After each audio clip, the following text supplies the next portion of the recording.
de faire de la télé Pacifique votre référence en matière d'information, voici le sommaire de ce journal. La Commission Affaires étrangères du Sénat de la République presse le chef de l'État, Jovenel Moïse, de définir sa politique migratoire et de se pencher sur la situation alarmante des migrants haïtiens en République dominicaine. L'ambassade américaine en Haïti se joint à la police nationale pour lutter contre les fraudeurs qui extorquent de l'argent aux demandeurs de visa, notamment sur Facebook. Le consul général Robert Anand appelle les citoyens haïtiens à la vigilance. La maternité Isaïe Gentil-Léon Audin à Chancerelle reprend du service 8 jours après la levée de la grève du personnel de soutien et des contractuels.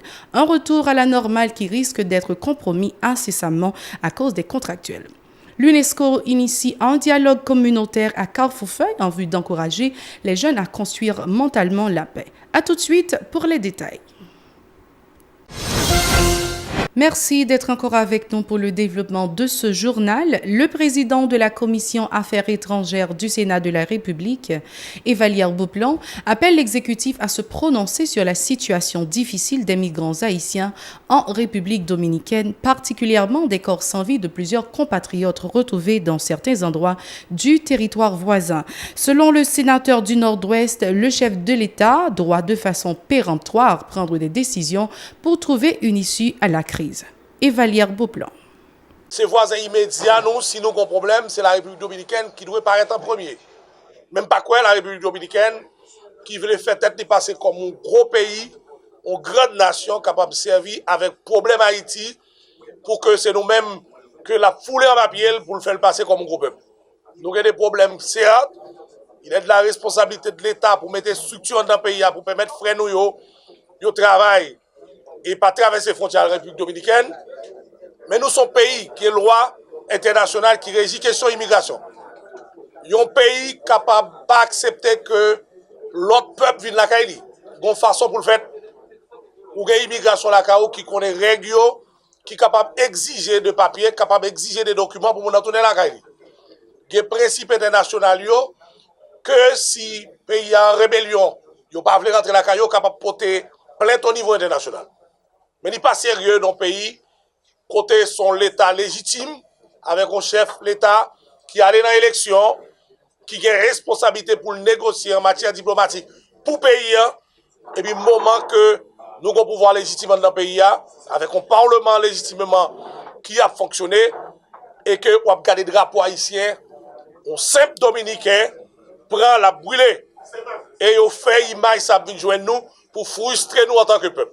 Toujours dans le même dossier, le sénateur d'Enip, Nenel Kassi, exhorte également l'administration Moïse Lafontan à définir sa politique migratoire et créer des conditions propices à l'émancipation socio-économique des jeunes afin d'éviter leur migration en terre étrangère, notamment en République dominicaine. Nenel Kassi au micro de Edlen Vernal et Franz Sineus. Nous-mêmes qui suivons le comportement autorité haïtienne et comportement autorité dominicaine, nous condamnons le comportement tous des autorités en dans des pays. Quelque part, l'autre comportement autorité haïtienne, nous gardons un silence pour nous-mêmes, un silence qui est complice. L'autre comportement autorité dominicaine, nous laissons aller. Tout ça fait haïtien, c'est bien. M'a dit tout. Jean, collègue là, se parler là, la société haïtienne doit mobiliser dans le moment. Mobiliser pour ne pas quitter la situation une plus mal que j'en ai là. Parce que ça qui est là, jodia, c'est comportement passif société qui permet que la situation dégénère côté majorité jeunes haïtiens à quitter le pays pour y aller à l'étranger. Autre point de journal, le ministre de la Planification et de la Coopération externe, Maître Aviol Fleuran, s'est défendu d'avoir géré des fonds issus du Petro-Caribé lors de son audition jeudi par la commission sénatoriale spéciale d'enquête chargée du dossier. Maître Fleuran, qui a indiqué qu'il n'occupait pas encore la fonction du ministre au moment des décaissements, dit espérer que les travaux de la commission permettront d'établir la vérité et les faits sur l'utilisation de ces fonds. Aviol Fleuran. Planification à travers cette direction qui s'appelle la direction de suivi et évaluation de l'investissement public, il va regarder est-ce que, dès qu'il soit demandé pour faire là, est-ce que le contrat qui est approuvé par la Cour des comptes? Est-ce que un document de projet? Est-ce que un FIOP qui c'est fiche d'identification et d'opération de projet? Est-ce que selon l'article d'un contrat premier avance de débarrage là, est-ce qu'il correspond à ça la loi dit? Mais n'oubliez pas que ce sont des projets qui exécutés de 2000 sur la gestion des fonds Petro-Caribé 2009-2015 et je n'étais pas encore ministre de la planification de la coopération externe. Ça veut dire que cela ne me concerne pas. Mais j'ai un devoir de collaborer avec l'État pour que l'on puisse aboutir à des résultats d'enquête concrets dans un souci de reddition de comptes pour l'assainissement des finances publiques. Le consul général des États-Unis en Haïti, Robert Hannon, a indiqué que des dispositions ont été prises au niveau de l'ambassade américaine en vue de protéger les demandeurs de visa contre les fraudeurs potentiels opérant notamment sur les réseaux sociaux. S'exprimant jeudi lors d'une conférence de presse au local de l'ambassade américaine à Tabar, M. Hannon a confirmé qu'une unité a été mise en place à l'ambassade pour travailler sur ce dossier de concert avec la police nationale d'Haïti.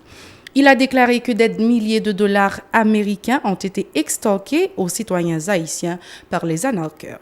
Suivez ces déclarations. I mentioned that we work very hard to protect American citizens.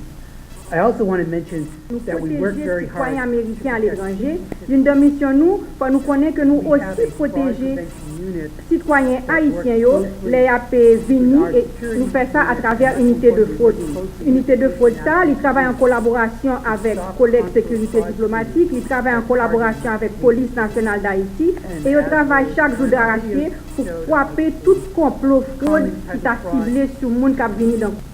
Et j'ai une vidéo qui montré, nous avons monté sur les réseaux sociaux, ils ont cherché un monde qui est victime, et à partir des réseaux sociaux, ils ont fait des bagages qui t'a invité les gens à venir joindre pour faire fraude, et ces bagages qui sont pas sérieux pour faire mauvais bagages pour venir joindre.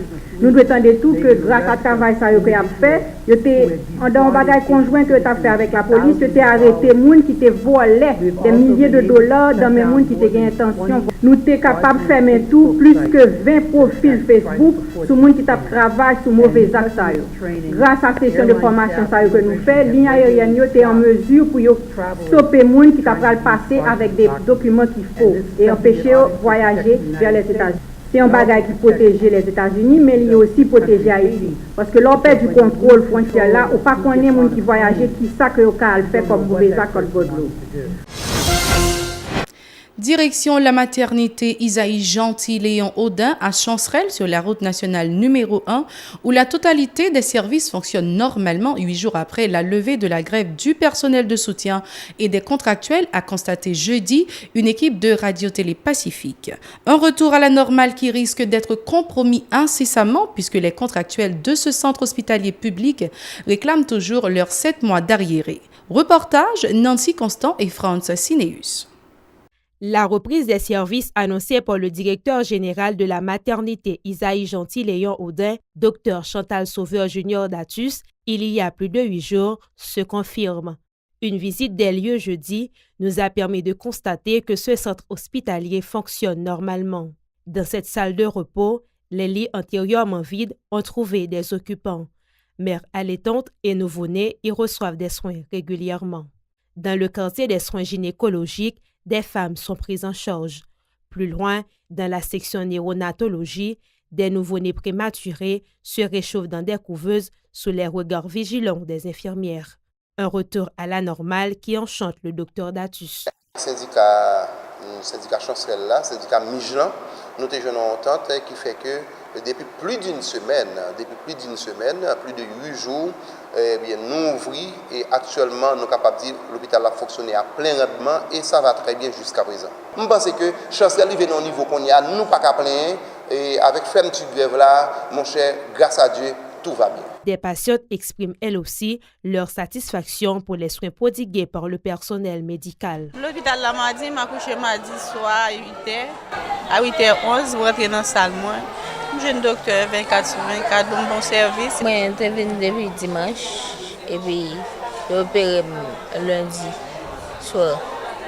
Ça me gêne, mais moi paye, même je ne suis normalement. Le seul obstacle à la pérennité de ce succès, la colère des contractuels à qui le ministère des Finances doit 7 mois d'arriéré. Ni 72 heures temps déjà passé, ni 8 jours déjà passé. Jusqu'à présent, échec et contractuel beaucoup et arrivé et dans main yo.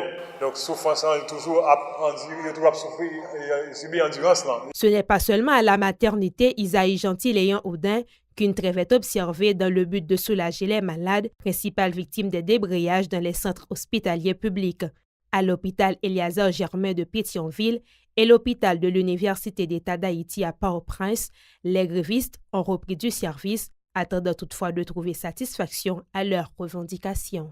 Toujours sur le même point, le directeur général de la maternité Isaïe Gentil-Léon Audin, Dr Chantal Sauveur Junior Datus, informe qu'à l'initiative de la première dame de la République Martine Moïse, un embryon de l'Office national d'identification ONI a été implanté à la maternité en vue de faciliter l'enregistrement des nouveau-nés peu de temps après l'accouchement. Un service gratuit et accessible même aux mères qui ne possèdent pas de carte d'identité nationale, a précisé Dr Datus au micro de Nancy Constant et Franz Sineus.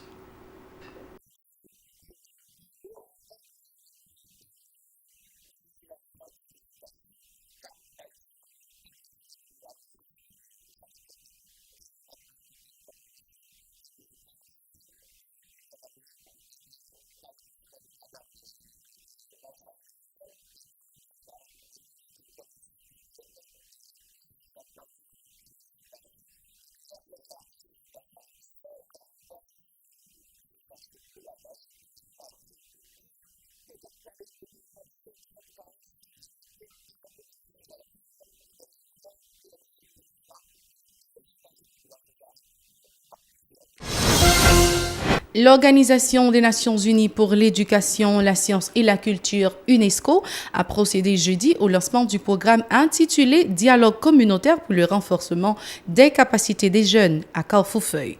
Construisons mentalement la paix est le thème retenu pour cette activité qui devrait se dérouler également au quartier Bel-Air à Port-au-Prince. Reportage Mario Sylvain et Jimmy Aujour.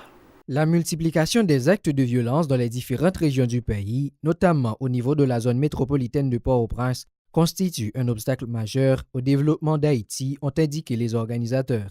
La culture de la violence n'est pas sans conséquence sur l'émancipation des jeunes, estiment les responsables qui viennent à la rescousse de ces derniers à travers ce projet. Paul Gomis est le représentant de l'UNESCO en Haïti. Il s'agit donc de mettre en œuvre un certain nombre d'activités pour réduire la violence. Pour combattre la violence, puisque c'est de ça qu'il s'agit, je nous invite chacun au quotidien à se poser la question, est-ce que nous avons la bonne attitude vis-à-vis de soi, vis-à-vis de sa famille, vis-à-vis de ses amis, vis-à-vis des collègues qu'on pense ne pas être nos amis, ou qui sont dans notre camp, dans d'autres groupes, etc., etc.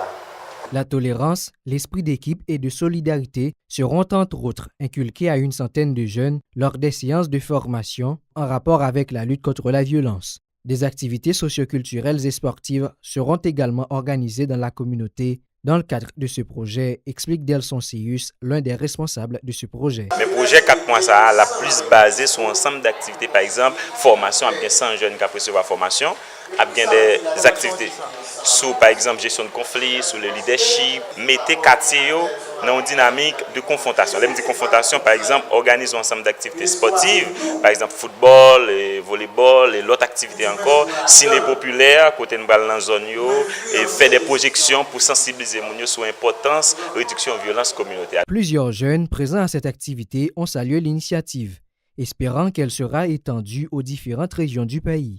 Donc, je pense que c'est une très belle bagaille que l'UNESCO vient faire dans Carrefourfeuille. Donc, nous tapons ça parce que dans le fait là, nous vraiment avons besoin d'une activité comme ça. Donc, une activité qui dit bâtir la peine à l'esprit du monde pour qu'il y ait développement, nous trouvons très très bonne chose. Je souhaité pour que de toujours faire ça et que nous appuyer. Ce projet de 4 mois bénéficie de l'appui financier de la mission des Nations Unies pour la stabilisation en Haïti. Les organisateurs appellent à l'engagement de tous les citoyens en vue de combattre la violence dans toutes les sphères de la société haïtienne. C'est sur cette note que nous mettons un terme à ce journal. Merci d'avoir été des nôtres. Au revoir, à la prochaine.